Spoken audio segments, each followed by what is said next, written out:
Hola, mucho gusto, mi nombre es Gina Suárez, yo soy fisioterapeuta y en este video les voy a contar cómo yo hago las valoraciones y cuáles son esas cosas que no pueden faltar en una valoración fisioterapéutica.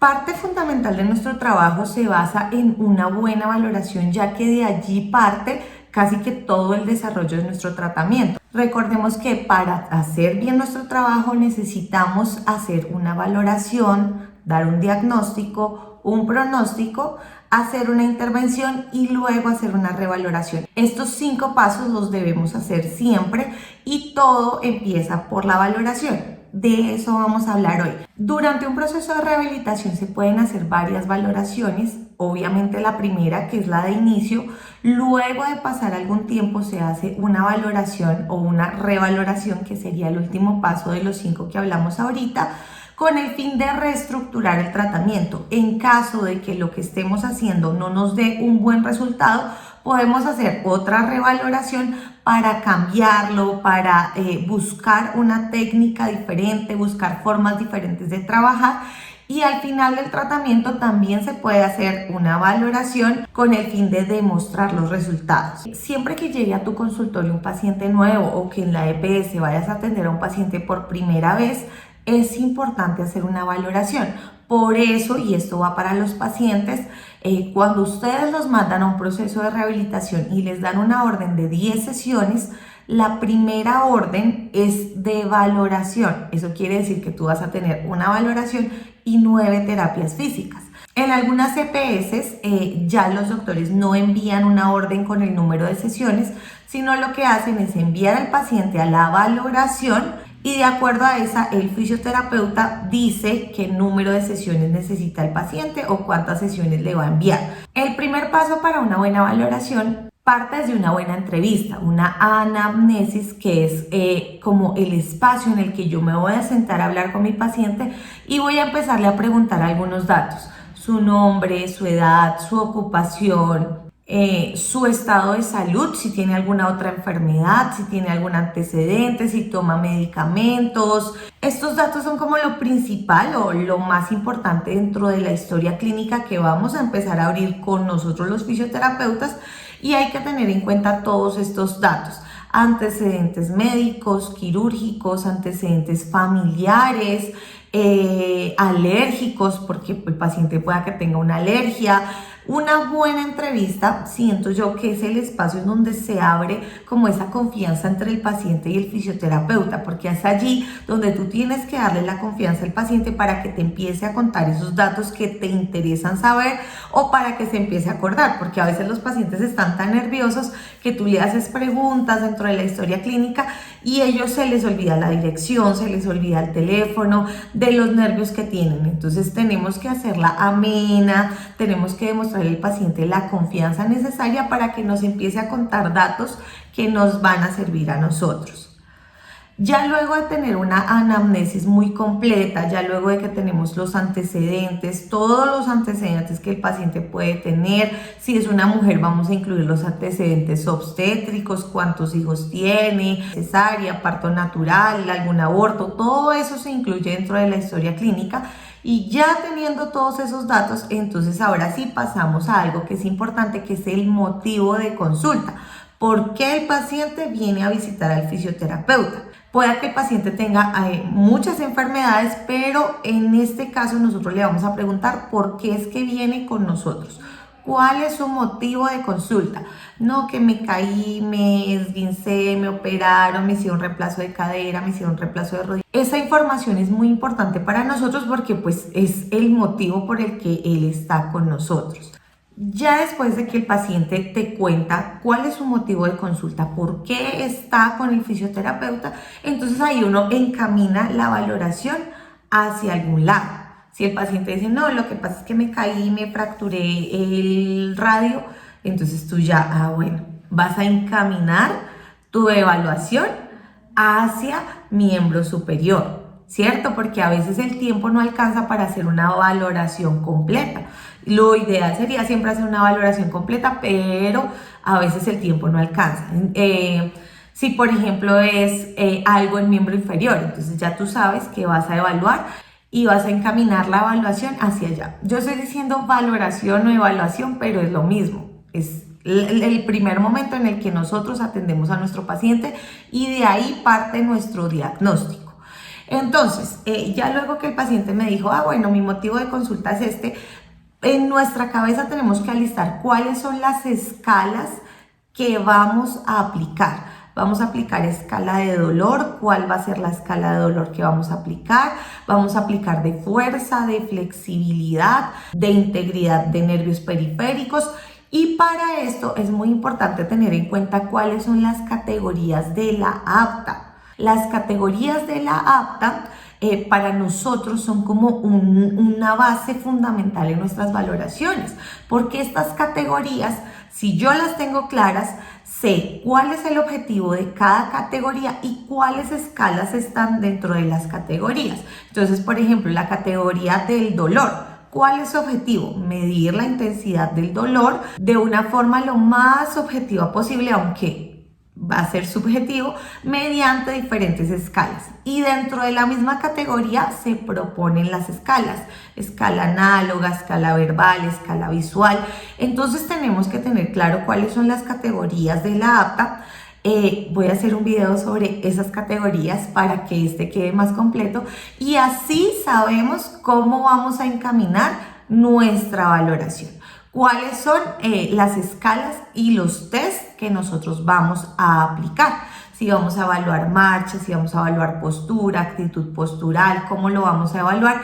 Pero ojo, esto tiene que ser muy rápido. Tú no puedes llegar con el cuaderno, te duele la mano y empezar, espera un momentico, y empezar a revisar categoría por categoría, a ver cuál le vas a evaluar, porque pues no hay tiempo, el paciente no puede esperarse a que nosotros lo averigüemos, entonces debemos tenerlo claro. Yo normalmente, cuando a mí me llaman los pacientes, yo le pregunto, ven, y cuéntame un poquito de tu historia clínica. Entonces, como que por el teléfono ya sé más o menos qué es lo que yo voy a llegar a hacer. Si tengo que alistar goniómetro, si tengo que alistar cinta métrica, martillo de reflejos, todo esto me sirve y todo esto debo hacerlo. Entonces, ya teniendo claro el motivo de consulta, pasamos a aplicar todos los tests y a evaluar por categorías. No evaluamos todas las categorías, pero sí evaluamos las categorías que a nosotros más nos interesen en cuanto a esa persona. Y teniendo todo esto claro, en el mismo momento, porque vamos a tener a nuestro paciente enfrente, es donde vamos a socializar lo que acabamos de ver y vamos a darle un posible diagnóstico. Independientemente si el paciente ya tiene un diagnóstico médico, nosotros debemos dar nuestro diagnóstico. Muchas veces los diagnósticos médicos se quedan cortos porque es entendible, el doctor está escuchando a un paciente que tiene muchas cosas, el médico tiene que atenderle todo y para enviarlo a nosotros pues es una partecita de los diagnósticos que tiene su paciente. Entonces, si a mí me llega un paciente que dice esguince de cuello de pie, ese diagnóstico le hace falta algo porque yo tengo que saber qué grado de esguince es y qué ligamento fue el que se esguinzó. Y eso yo lo voy a conseguir mediante la evaluación, mediante la valoración. Entonces, ya teniendo toda la aplicación de escalas, vamos a pasar a socializar con nuestro paciente, a dar un diagnóstico, a dar un pronóstico y hacer un plan de manejo. En la universidad es muy chévere porque tú haces la valoración un día, te vas para tu casa, haces el diagnóstico, das el pronóstico, das un posible plan de manejo y todo lo haces desde tu casa. Pero con el paciente ahí, pues las cosas tienen que ser mucho más rápidas porque hay que dar diagnóstico, pronóstico y posible plan de manejo enfrente del paciente. Eso es lo ideal, que el paciente sepa con cuántas sesiones se va. Terminó la valoración, mira, te voy a dar 5 sesiones. ¿Sí? Si ya el paciente viene con una orden de 10 sesiones, pues no le vamos a decir cuántas sesiones porque ya sabemos que le quedan 9, pero sí le vamos a indicar cuáles son los objetivos con los que vamos a trabajar.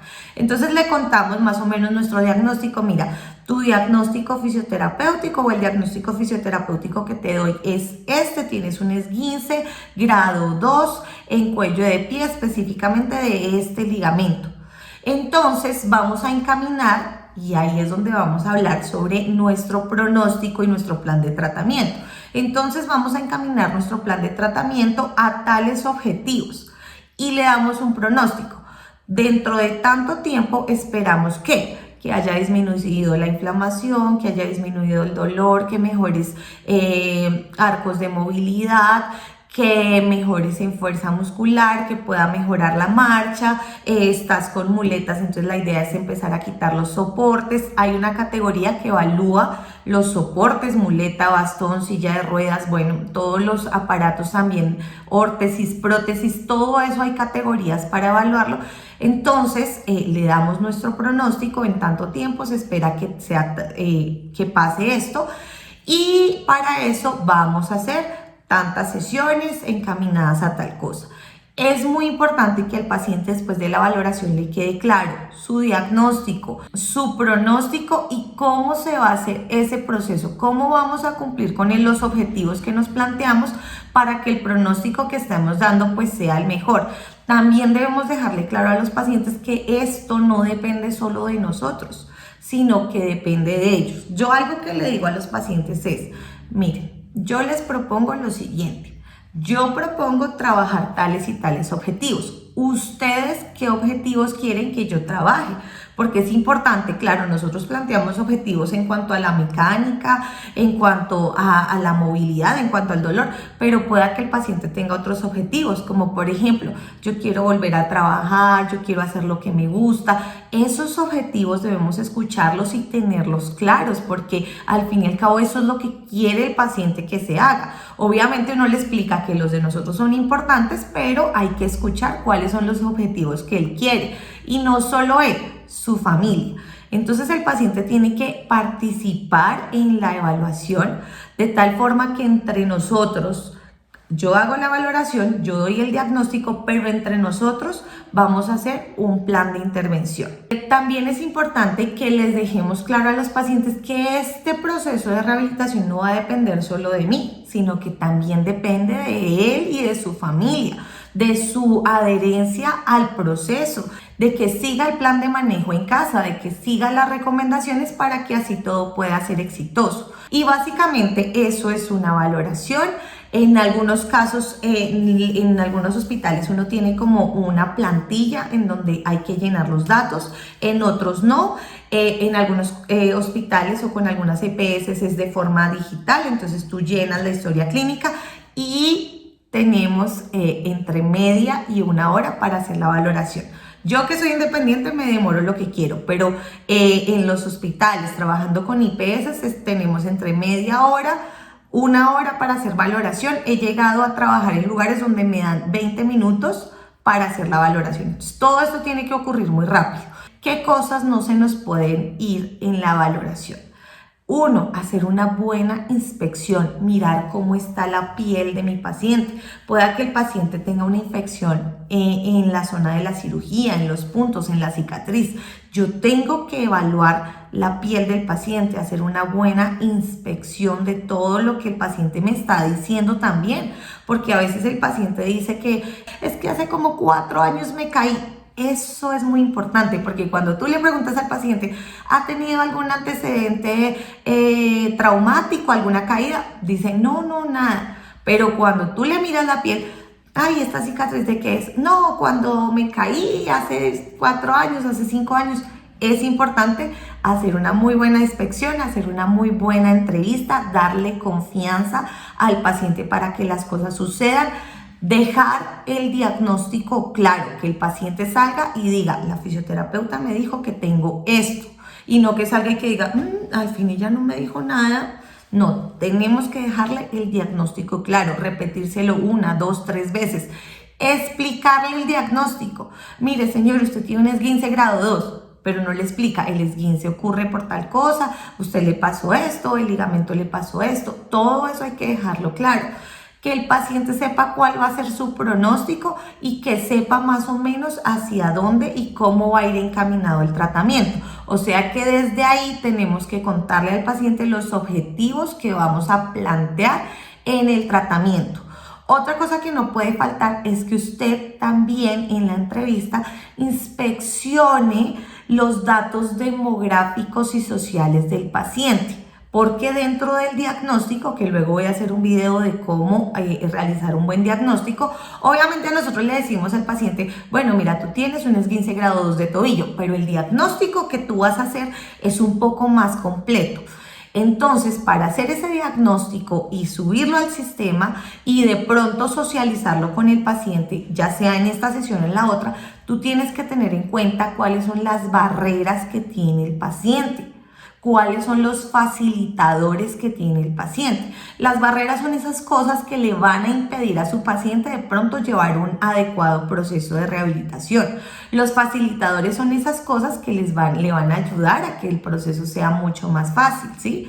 A nivel social, ¿en dónde se encuentra ubicado mi paciente? ¿En qué estrato? Por eso nosotros preguntamos el estrato. ¿Qué tanto conocimiento tiene nuestro paciente? ¿Cómo le vamos a hablar? ¿Le vamos a explicar con palabras técnicas porque resulta que es un médico? ¿O le vamos a explicar con palabras normales porque nuestro paciente no sabe leer ni escribir? Todo eso se tiene que tener en cuenta para poder dar un diagnóstico. ¿Con qué apoyo de la familia tiene mi paciente? ¿Vive solo? ¿Está solito? ¿O tiene apoyo? ¿Vive con muchas personas? ¿O resulta que su apoyo es la mamá y es una persona mayor? Todo eso hay que tenerlo en cuenta para que en el próximo video, en donde les voy a hablar del diagnóstico, les voy a leer más o menos cómo debe ir encaminado un buen diagnóstico, qué cosas debe tener a la hora de escribirlo. Pero si no hacemos una buena valoración, si no tenemos un buen primer paso, pues no podemos dar un segundo paso de una forma adecuada. Y listo. Hasta aquí el video de hoy, yo espero que les haya gustado, espero que todo les haya quedado claro. Si ustedes tienen alguna duda, escríbanmela en los comentarios. De aquí salen 2 videos, el próximo que va a ser de diagnóstico y espero pronto grabar un video en donde les cuente las categorías de la apta. Entonces esperen esos 2 videos prontico. Que Dios los bendiga. Si ustedes creen que a alguien le puede servir este video, no duden en compartirlo. Yo los invito para que se suscriban a este canal si aún no lo han hecho.